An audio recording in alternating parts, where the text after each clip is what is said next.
Hey, what's up, everyone? Welcome to there we go. Welcome to the live stream. Today, we're going to be talking about how you can stand out in your art school portfolios.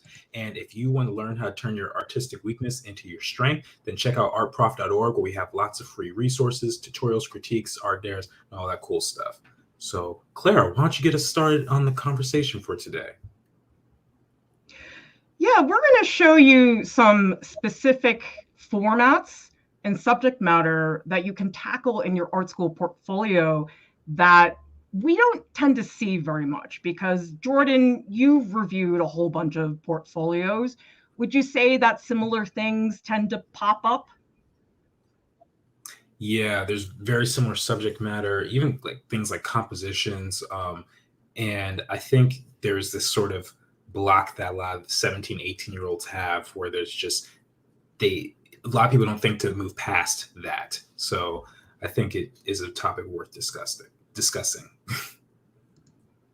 So the first suggestion we're going to give you is unusual surfaces.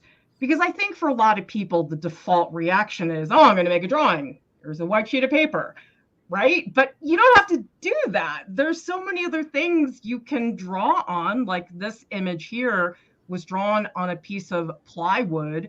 And then I believe she added a piece of burlap that was dipped in wax.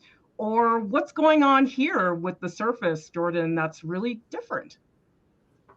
Oh, that's so cool. It's like looks like it's cardboard and it's carved out of or some of the shapes have been carved out to show the drawing, and in the background has like a halo effect. That's actually really awesome. I like that. And then this piece, I believe, has hot wax that's been dripped over the surface. And so just getting past that white sheet of paper that pretty much everybody picks up, or even just canvas, is pretty ordinary. And when you try a different surface, it gets you to react very differently. Like, Jordan, how much of the time were you just drawing on a white sheet of paper in high school? About 99.8% of the time. And if you were to ask me that same question now, I would give you the same thing, maybe even 100. Another thing is you don't always have to use art supplies from the art store. I think that's another assumption people make is I want to make something, go to the art store, see what's there. But there's a ton of stuff that is not from the art store that's super fun. For example, this collage is made out of cut pieces of leaves that were then painted on top of.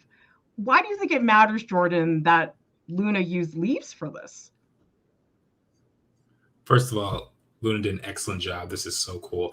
But I think one of the reasons you can use this, one, because it's so prevalent. Like, you can find a bunch of leaves and have them be different shapes and textures and all that stuff. And it's an unusual thing that we recognize, but you can learn how to incorporate that into your art and give it a unique flair to your image. Okay, Chaya says, I'm applying for an MFA in film, specifically experimental film, interested in exploring installation. Do you offer paid portfolio reviews for this kind of work? We absolutely do. We will critique portfolios for a fee. It doesn't have to be MFA or BFA. You could just be an independent artist. Maybe you just want feedback on your work. So if you want information on that, the link is in the YouTube video description below, and you can check that out at some point. And how about this, Jordan? Isn't this a cool use of junk mail? Yeah, that's probably the best use of junk mail I've ever seen, actually, because every other time it's like those posters where they cut out the letters and it's like the ransom notes, on TV. No, but I think these are really fun. I love that figure, how dynamic it is.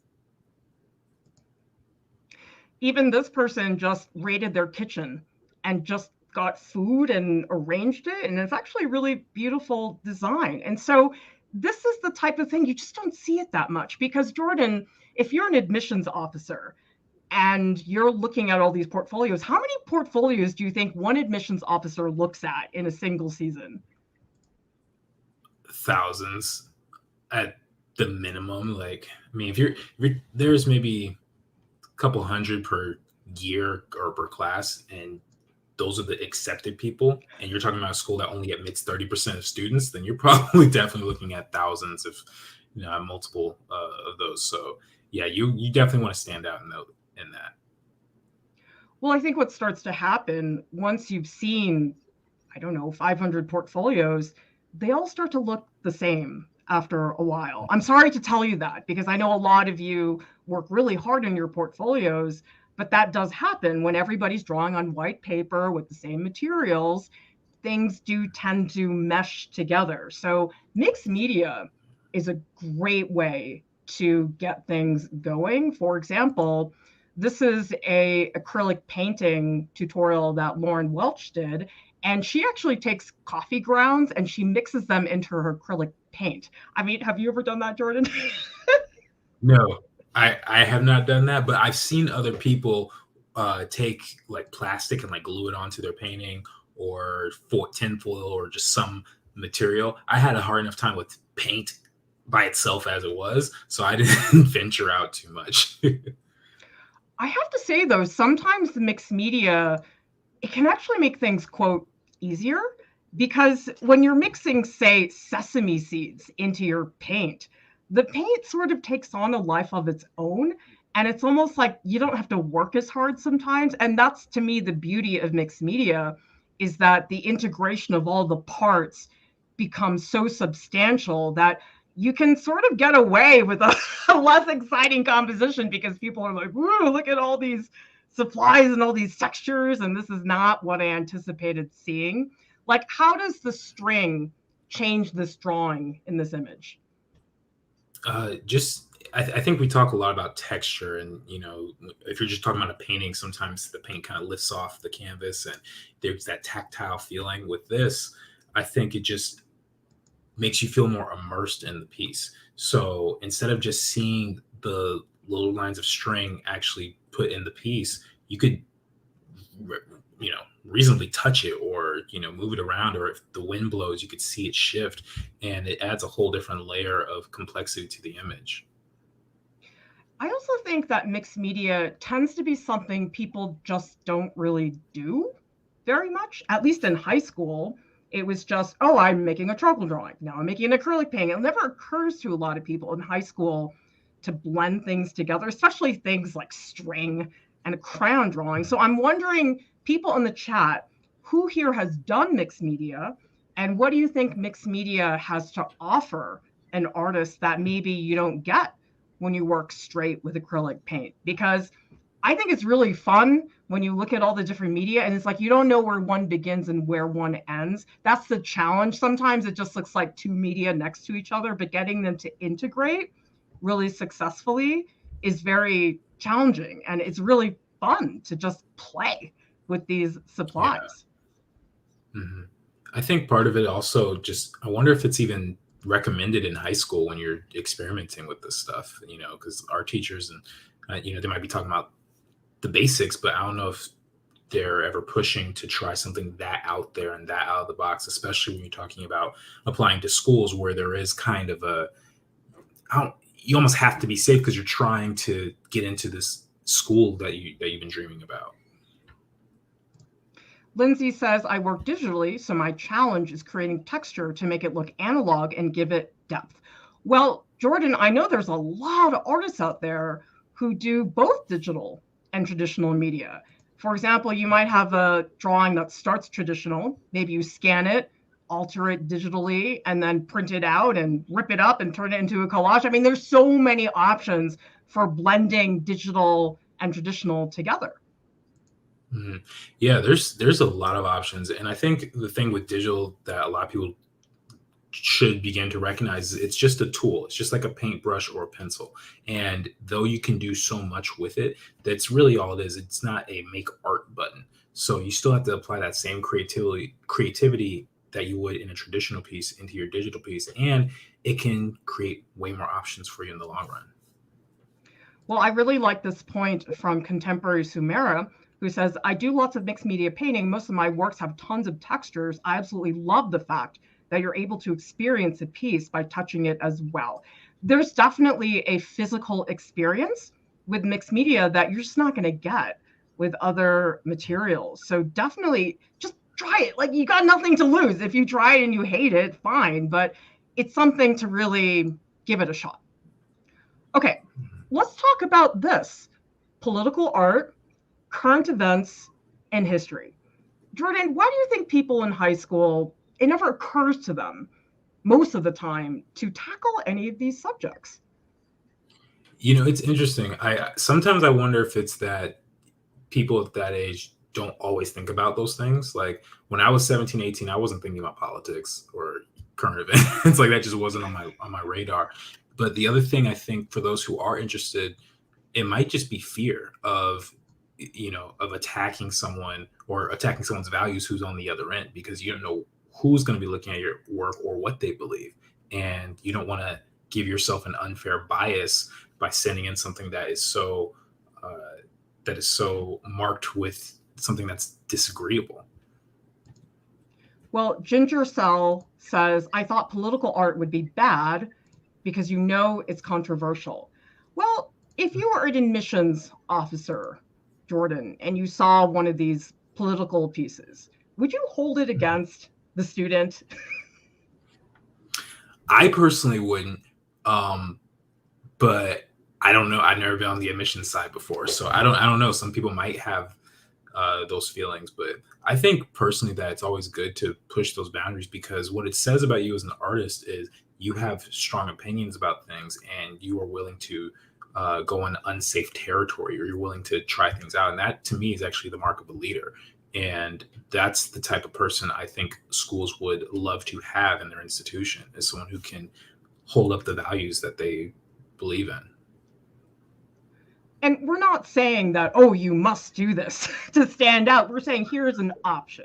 If this is something, maybe you are interested in politics and it does fascinate you, this is something you should not say, oh, that's hands off because I'm going to piss off the admissions officer. I think it's showing that you're willing to engage in something beyond self-portrait, still alive. Because once you've seen thousands of those, they get pretty old after a while. Or even something from history. Like, for example, this is an illustration of The Crucible, which was about the Salem witch trials. And this is such an old historical event that I don't think people see it the same way, because it's not something that's happening right now. And so there are many different degrees of how you can engage with history and current events. I think it's something that would be worth at least just considering, although Adrian says adults dismiss the political opinions of high school students most of the time. That may be true, but in an art school portfolio, is that really what it's about? Like judging a student for their political opinions? I don't think it should be. I think if I were an admissions officer and I was to see a political piece, I would base my opinions on how strongly their views are coming across. Like, do I understand what the image is about? Is it communicating well? Because that's really what it is. When you're creating art, it's about visual storytelling or making a point in a visual forum. So if those things pass, then I imagine it should be fine. Well, so Gary says, I actually just started making slightly political, religious, current event related art. Not thought about adding it to my transfer portfolio, but maybe I need to reconsider now. I don't think you should do political or current event work if you have no interest, because that's a bad idea. If you're like, oh, I don't want to, don't do it, okay? There's probably lots of things we're going to recommend today that you go, oh, that is not my cup of tea. But we're just saying, hey, not a lot of people do this. And honestly, if you're an admissions officer, I'm sorry to tell all of this, but do you know how long they look at each image? It's literally like this. That's it. I mean, it's just enough to get the image and then move on, because you're looking at thousands upon thousands of images. It's not like they're looking at this one image for 10 minutes and basing your admissions on that. So in some ways, I would see that as a little liberating, that people aren't thinking that hard about each individual piece. C. Cantrell says, I think the most important thing a student can bring to the art portfolio is themselves.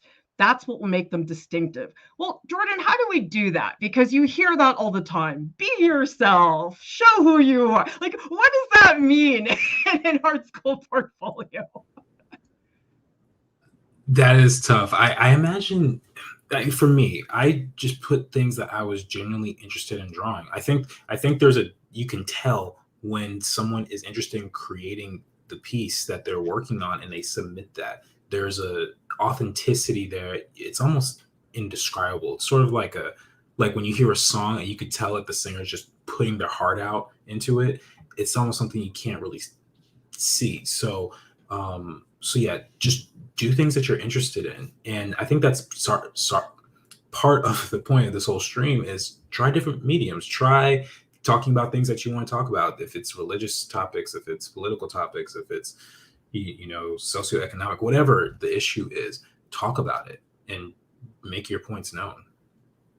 And I also think if you're making a portfolio piece because you think you should, that's not a very good idea. Like, people will say in the Discord, they'll ask me questions like, oh, shouldn't I have a photorealistic still life?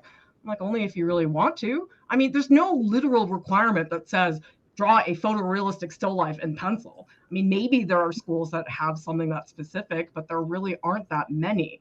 And so you have to think a little bit bigger. And I know what people reacted to when we said, hey, maybe political art or history. A lot of people do go, oh, no, I'm not touching that. But then again, maybe if you touch it, you'll get into something that could be really interesting and different than what everybody else is doing. All right, Jordan, when you tell somebody to make a drawing, what is the shape of the paper most of the time? Rectangles or squares. Yes. So if you make an artwork and it's not a rectangle, it's like, oh my God, wow, this is revolutionary. This is such a simple thing to do, and it can get great results. Actually, this is a collage that one of my students made of me, and it was made out of these like see-through pieces and film, and it was this very funny shape, and it was just hilarious. But I think one of the charms of this piece is that it's not on a rectangle. Like, what's fun about the way this piece is arranged? I mean, it's just going, up and down and to the side. There's no rhyme. I don't want to say there's no rhyme or reason, but it just feels open. It feels free. And when you're not confined to a specific box, it automatically puts things in a different context, and you get to experience it in a slightly different way than the average person is used to.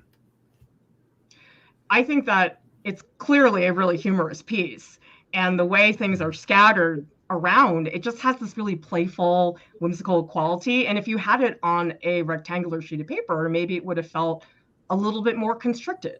Or what about this? How does the shape of this change our perception of the composition? I'm not really thinking as much about the negative space, because if it were in a box and, like, let's say just this photo were the actual frame that it was in, I would say, oh, there's negative space in this corner and that corner. But this one's just really, it's flowing. You see one character with the guitar and going down to the man who's sleeping. And I feel much more drawn in. I feel like it doesn't feel as scripted, if that makes sense. It feels very authentic to me. Caroline is asking, is there a backstory behind the mayo? Yeah, actually, you know what it is? So this collage, Julie Sharp made this of me, and she had been documenting some of the ridiculous things I was saying in class. And one of the things that I said during class was that I make my own mayonnaise from scratch. So she stuck that in there. And then the I want more. Apparently I say that to all the students. I just always am telling them I want more. So she collected all these like little pieces from being in my class. It was pretty funny. Awesome. And here's another piece. If this were a rectangle, it would have a very different look, because the drawing, to me, it looks very jagged. It almost looks worn out and messy. And sometimes there's a formality to the rectangle that sometimes can get in the way. And actually, this piece was made out of 2 old records that the student put together and then collaged on top. And the thing is, it fit the theme so well, because the theme, it was a portrait of this singer. And so the shape of the 2 vinyl records really was great. I mean, isn't this so cool? Yeah, it's fun. That's actually really clever. I like that. Or this one, which is funny because it is a square. And yet, what do those pointy shapes do to that square here? It's breaking the box. And I also like how the the character isn't exactly centered in that box shape. It's a little up and maybe even towards the right a little bit, but just the way it's laid out, I think, is really interesting. And then this piece was actually a biography of a filmmaker. And so this student actually went out and got old pieces of film. And if you look at the bottom, they constructed this almost three-dimensional Polaroid that had an image coming out of it. And this is such a dynamic shape. I mean, this would not have worked out as a rectangle. And I'm surprised. This is such an easy thing to do, and almost nobody does it in art school portfolios. It's like very, very low effort. Okay, wearable art. Did you ever make any wearable art in high school, Jordan? High school, no. College, yes. I don't think I ever made wearable art, which is crazy to me because there's so many cool projects that they make you do in art school. And this is one of my favorite tutorials that we have, which is to make a copper cuff. And basically you take a sheet of copper foil and you emboss it and create all these designs. You can add a patina to it that gives it this like really beautiful sheen. And this is not something I see at all. A lot of the times for wearable art, people do this. They make a design and then they find a photo of a blank t-shirt and then they put the design on the t-shirt. Like, how is this better than that? Yeah, as much as I like t-shirts with cool stuff on it, I think that this and the surprise of it and the fact that there's something embossed in it, like you could see things in it, and the creativity it takes and the effort it really takes to do all that is on a whole different level than just printing on a shirt or photoshopping on a shirt. Now, I know we all have experienced a lot of masks in the past year and a half, but actually this piece was made well before the pandemic. But notice that it's a wearable piece. And also, why is it so important that the mannequin is there, Jordan? I think it's all about context. If you were to see a mask without the head attached, then you could be saying something completely different. And so I think that it just helps you to see like, oh, this is what this is what this does. And could there have been an actual person in the mask? Maybe, but I think that this gets the point across just as well, honestly. Well, and actually, sometimes if you have a person wearing it, if you're not good at photography or you don't know how to set it up well, it can actually be more distracting. So sometimes something like a mannequin can make things better, although you can do it with a person. I'm just saying it's really easy to mess that up. And again, this is where you can just really play around with your materials. 3D artwork. I so rarely see 3D artwork in portfolios. Usually if it's a portfolio of 20 pieces, maybe there's one, but most of the time there's nothing. Did you have any 3D in your art school portfolio? Not a one thing. Why not? It just wasn't my cup of tea. I've done 3D, and that's actually kind of how I started doing art. It was a lot of 3D stuff, but I shifted, and now I like things on paper and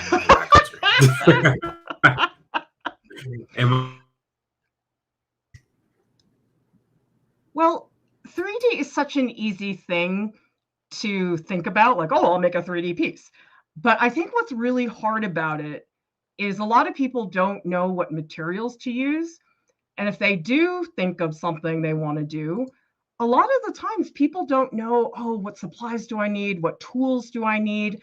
But I think you're seeing here that you don't need fancy, expensive supplies. Like this is a chipboard project, and you can totally do this with corrugated cardboard.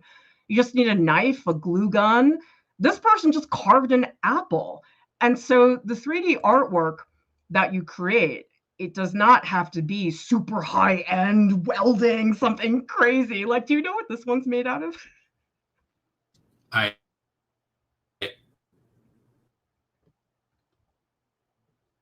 think you're breaking up a little bit, Jordan. Anyway, it's pantyhose, which has been like stuffed with cotton or something. And I just think that's awesome. Sonnet says, how many different mediums do you recommend including in your portfolio? What do you think, Jordan? Well, usually I think that the recommended amount is like 12 to 20. pieces in a portfolio. So you could do half of them if that's what you're interested in. And again, this is stuff this is if you are interested in doing this stuff. We don't want to force you to do something that you don't, enjoy doing, but have the curiosity to try. So try 50% of your work doing 3D or mixed media or whatever. Gary Knowlton says, what types of photos are ideal for representing 3D art? Well, this is a really nice photo. Do you see how clean the background is? Like if I go back, you'll notice that some of these don't have very good photos. Like to me, this one, you can see the sculpture, but it's a little bit dark. And if you go back and you look at, let's say this one, you can see the line in the background. So there are little things like that. And what I would recommend you do is we do have a short video that distills all the things you need to know to photograph 3D artwork, because it's hard. A lot of people mess it up. And you can get to the point where your photograph actually misrepresents what the piece is. So definitely look up that video, because it's not hard to photograph 3D work. It's just you have to know very specific things. And you don't need to reinvent the wheel. We already figured it out for you. So we're just going to let you know the answers at the back of the textbook. Ginger Cell says, is it bad if all your works are different media? I'm not super good at one medium, but I'm somewhat good in a lot of different ones.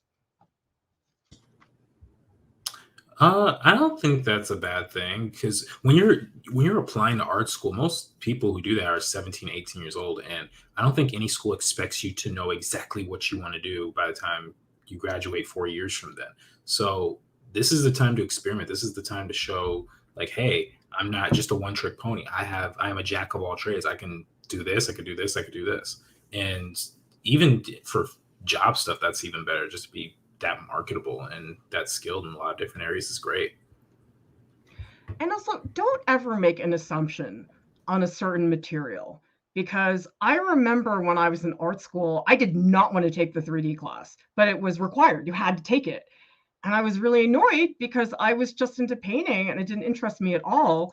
But I had so much fun in my 3D class that I actually ended up getting my master's in sculpture later. So I'm not saying that will necessarily happen to you, but keep an open mind, because sometimes we think we're not going to enjoy something. It actually ends up being awesome later on.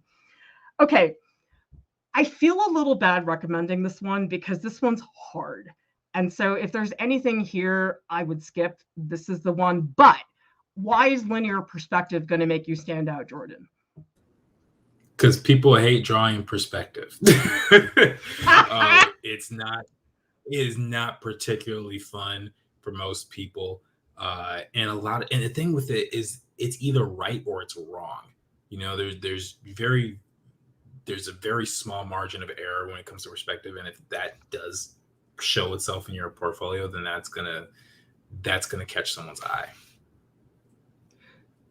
I would skip it if you don't feel like you're interested or don't want to take the time to learn it, because linear perspective is not something you can learn overnight, whereas things like, oh, just don't make it a rectangle, that's pretty easy. So if you don't have a lot of time, but if you know linear perspective, I know sometimes people have a lesson on it in their art class and you know how to do it well, oh boy, can you get some really dramatic work. And this drawing, a lot of people want to think of this as a stereotypical linear perspective drawing because it's very dynamic, it's very painterly, it's not so precise and drawn with a ruler. And so there are many different ways that you can do linear perspective. It's not just pencil drawings, but if you're going to skip anything, this is the one. Jordan, did you ever do printmaking in high school? Not in high school, no. I don't even think that was an option in high school for me. Why do you think so few people do printmaking? Because I feel like I see less printmaking than I see 3D, which is saying a lot. I think part of it could be just lack of knowledge, not knowing what it is or how to define it. There's a lot of mystery around it. Even for me still, like there's still quite a bit of mystery surrounding all the facets of printmaking. And I imagine someone who's just starting to apply to art school is probably feeling the same way. I mean, I'm a big printmaking nerd, but the thing is, I know how much expertise is necessary to do this. And it's not that easy to teach yourself. because you need to have the right equipment, and some of the technical stuff can really get in the way. Like if you have the wrong paper, you don't have the right ink, there's so many things that can totally go wrong with printmaking. And so again, it's like, yeah, not everybody maybe has the guidance or the supplies or anything that they need to do printmaking, but if it's maybe something you do in your art class, it's definitely something to pay attention to because it's really fun and you can get some really amazing results that I think a lot of people don't even consider. So Soyton says printmaking is a bit expensive to start. It doesn't have to be. I mean, these jelly plates, I'm showing you one right now. If you get a small one, you can do a jelly plate with acrylic paint. It doesn't have to be super expensive. But again, like Ginger Cell says, is it hard to find resources for printmaking? Yes, it is. I mean, we have a lot. And actually, this one's really fun. Carving and printing rubber stamps. You don't even need ink. It's just a stamp pad. And yeah, you have to get a linoleum cutter. But the results are so cool. And you are really going to stand out if you do printmaking in your art school portfolio. Lily says, is there such a thing as doing too much printmaking? Because I don't want to major in printmaking, but I really like doing lino cuts. Is there such a thing as too much of anything as an artist, Jordan? Never. Just like figure drawing. Never get enough. Yeah. I'll say for this, though, yeah, I think for this particular question, though, this is just to get into the school. This isn't necessarily declaring what major you're going to be in. People change their opinions all the time. So I wouldn't worry about that in terms of, having too much. Backgrounds, everybody's favorite thing in high school. I mean, why does nobody draw backgrounds in high school, Jordan? Do you have an explanation for this? I think it kind of falls into the same category as the perspective, and not a lot of people want to do it. Most people, especially if they are like me, want to just draw characters and, cool objects and stuff, and they don't really think about the environment that they're in.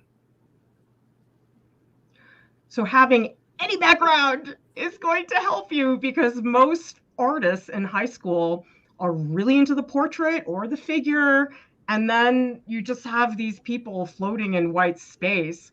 I mean, it's one thing if you're in a figure drawing class, you're doing gesture drawings, that's sort of different. But if you're doing a full-out portrait, look at what the environment can do. I mean, Jordan, why is the environment so successful here? It's telling a story. It's setting the mood.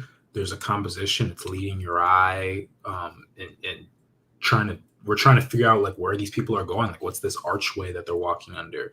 And I'm curious to know what's behind the trees and everything. It just, there's just so much to unpack there. And if that background were not in this piece, probably the piece wouldn't exist. But there would be so much left unsaid. By the way, this is by Kat Huang. Sorry, I forgot to label the slide. But if anybody here is wondering about backgrounds or saying, well, I don't know what to do, watch some of our background videos, because I think once you start to realize the potential that a background has, it's like a whole other universe is going to open up. C. Cantrell says, for sure, no one talked to me about backgrounds ever in high school. Did they talk to you about backgrounds in high school, Jordan? I think they did, but really what to do in specific scenarios. Yeah, unfortunately, no. Yeah. And backgrounds are hard. That's the other reason. I mean, a lot of the things we're suggesting for people to do, there's a reason why nobody does them, because they're hard and they're not easy to pull off overnight. Animation and film. Now, this is funny because, Jordan, I grew up in the era of animation being obsessively expensive and just really not accessible to a lot of people.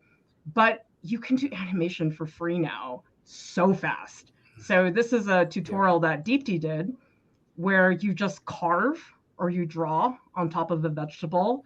You use the free stop motion animation app, and boom, you got an animated piece for your portfolio. And Jordan, do these animated pieces, do they need to be like films or can you do something a little bit smaller?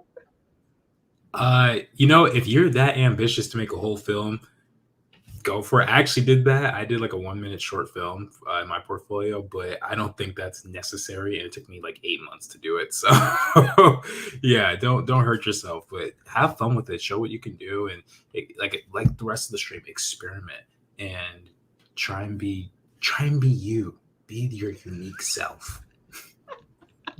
And you know something with animation, you don't even have to make things from scratch. Like this is one that one of our interns made. It's just a piece of clay with 2 googly eyes. That's it. You don't even have to have like a full out sculpture.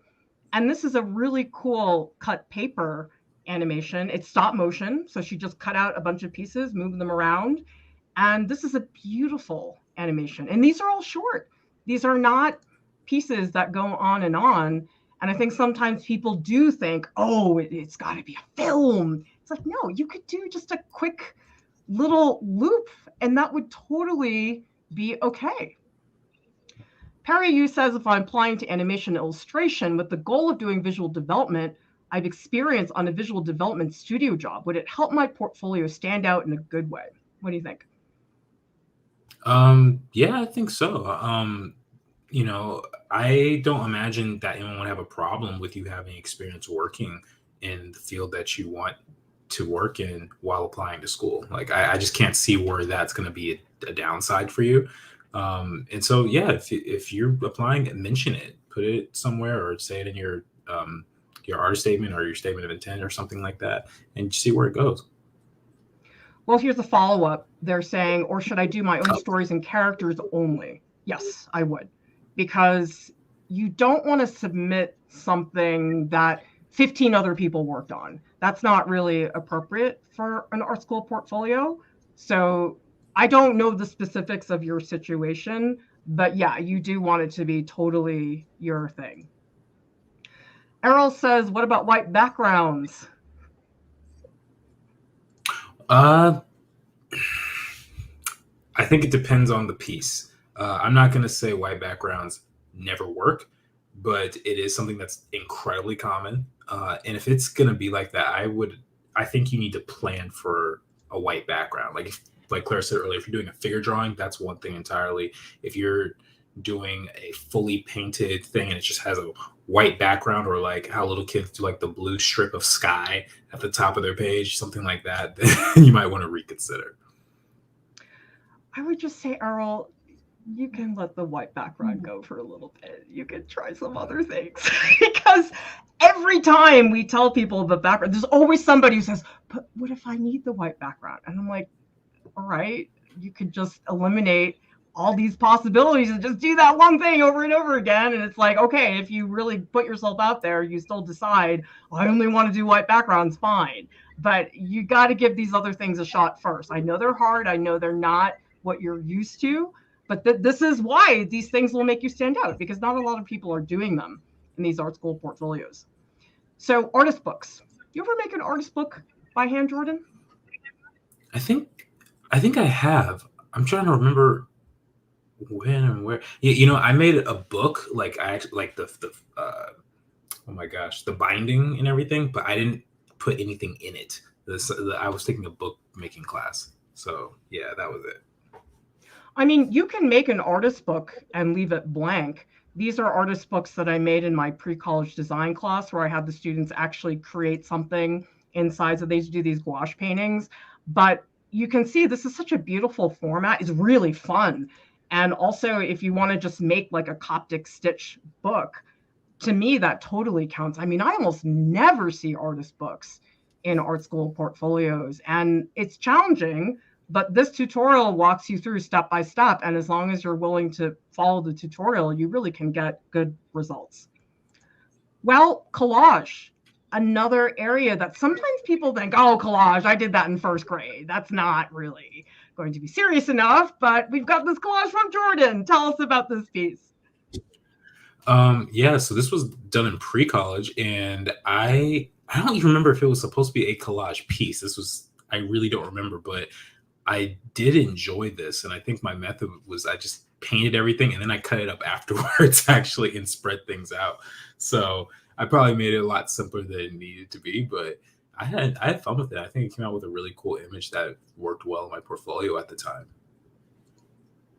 Yeah, and we have lots of tutorials that will give you some guidance. But I think what's fun about collage is that you can move things around. Like when you're doing a drawing, you want to move the head 6 inches over. It's sort of a pain in the butt.